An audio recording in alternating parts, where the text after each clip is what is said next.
কুরবানি কিন্তু খুব দামি ইবাদত। কে যে ফাঁকি দিল হুজুর, খালি বললো যে ভাগে করো।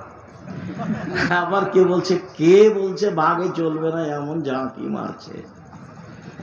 হুজুরও যে বলছে যে কে বলছে ভাগে চলবে না, ফাটিয়ে দিচ্ছে একবারে হুজুর। আল্লাহর রাস্তে আমি কোনোদিন ফাটাইনি ভাই। এভাবে আমি বলেছি প্রত্যেকটা পরিবারের জন্য একটা কুরবানি অন্তত দিতে হবে, হয় গরু, না হয় খাসি, না হয় ছাগি, না হয় ভেড়া ভেড়ি, একটা কম দামে নিচে থাকি। আর আপনারা যারা ক্ষুদ্র কালিকুর বড় কালিকুরে বসবাস করেন, ধনী মানুষ আছেন, 4টা 5টা 10টা 12টা করে জয় করবেন, মানুষও খাবে নিয়ে 2-4-5 লাখ টাকা খরচ করবেন। টাকা রেখে গিয়ে কি করবেন? ছেলে মেয়ে খালি ভাগ করে নেবে, মারামারি করে, প্রয়োজনে মামলা করে। তো গাইবান্ধা রংপুরে বাড়ি, তো বোনের আগে ভাগ দেয়নি, তখন মামলা করে দিয়েছে। তো কাঠগড়াতে বোন একদিকে আছে, ভাই একদিকে আছে, কি ব্যাপার, আমরা তো বাপের জমি ভাগ পাইনি, তখন মামলা করেছে। তো এটা হলো সম্পদের ফলাফল। কুরবানি করে টাকা কমিয়ে দেন, 4টা 5টা 10টা 12টা কুরবানি দেন, ভাগের পথেই যায় না। কার হালাল কার হারাম কেন ওগুলো করতে যাবে? যতই জোরে বলুক হুজুরের কণ্ঠের চোটে ভেসে যাবেন না। কুরবানি খুব দামি ইবাদত, কুরবানি আল্লাহর কাছে খুব সন্তুষ্টপূর্ণ ইবাদত। আমরা গোশত খেতে পাই, এটা আল্লাহর একটা দয়া। আমরা গোশত খেতে পাই, এটা কি আল্লাহর দয়া। আগে কুরবানির পশু কি হতো? জ্বলে যেত। তো আল্লাহ দয়া করে ওটা আটকে দিয়ে আমাদের খাওয়ার জন্য দিয়ে দিয়েছে। এটা মূল ব্যাপার নয়। আমরা আল্লাহকে সন্তুষ্ট করার জন্য কুরবানি দিলাম, এইটা হলো মূল ব্যাপার। আচ্ছা, ফিরে যাই। আরাফার সিয়ামের কারণে কথাটা এসেছিল। আরাফার সিয়াম একদিন খুব দামি। এরপরে যায় প্রত্যেক মাসে 3 দিন। প্রত্যেক মাসে 3 দিন সিয়াম থাকলে সারা বছরের সিয়াম হবে বলে রাসূল সাল্লাল্লাহু আলাইহি ওয়াসাল্লাম বলেছেন, একাধিক সহিহ হাদিস। সারা বছর সিয়াম পালনের 2টা পদ্ধতি। এক, রমজান এবং প্রত্যেক মাসে 3টে।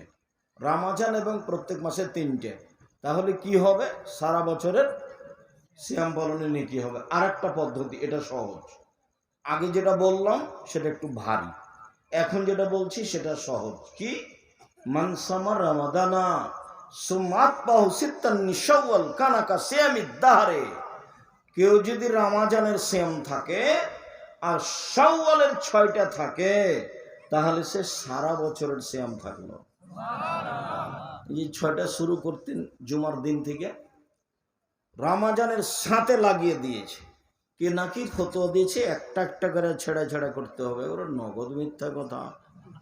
ধারাবাহিক করুক, না হয় ছেড়ে ছেড়ে করুক। আবার কেউ বলছে যে যেসব মহিলার হাইজ হয়েছে, হাইজের কারণে রমজানের যেগুলো ছুটে গেছে সেগুলো আগে করতে হবে। আরে আল্লাহর নবী বলছেন হাইজের কারণে যেগুলো ছুটে গেছে সেগুলো আর জীবনে যেদিন পারবে সেদিন করবে। 6 মাস পরে করুক, না হলে 6 বছর পরে করুক, মরে গেলে আল্লাহ মাফ করে দিবেন। তো সেইটা আবার ওই হাইজের মধ্যে এসে সওয়াল ঢোকালেন কেন হুড়াহুড়ি করে? পৃথিবীর সব মুসলিম পুরুষ নারী আল্লাহকে সন্তুষ্ট করার আশায় সবচেয়ে দামি ইবাদত, যার বিনিময় জান্নাত, রমজানের পরই 6টা। হাসিও হবে না, চুরিও হবে না, সহজেই করতে পারবেন। সাহারি খান, খাওয়া ভালো, সাহারি না খেলেও হবে।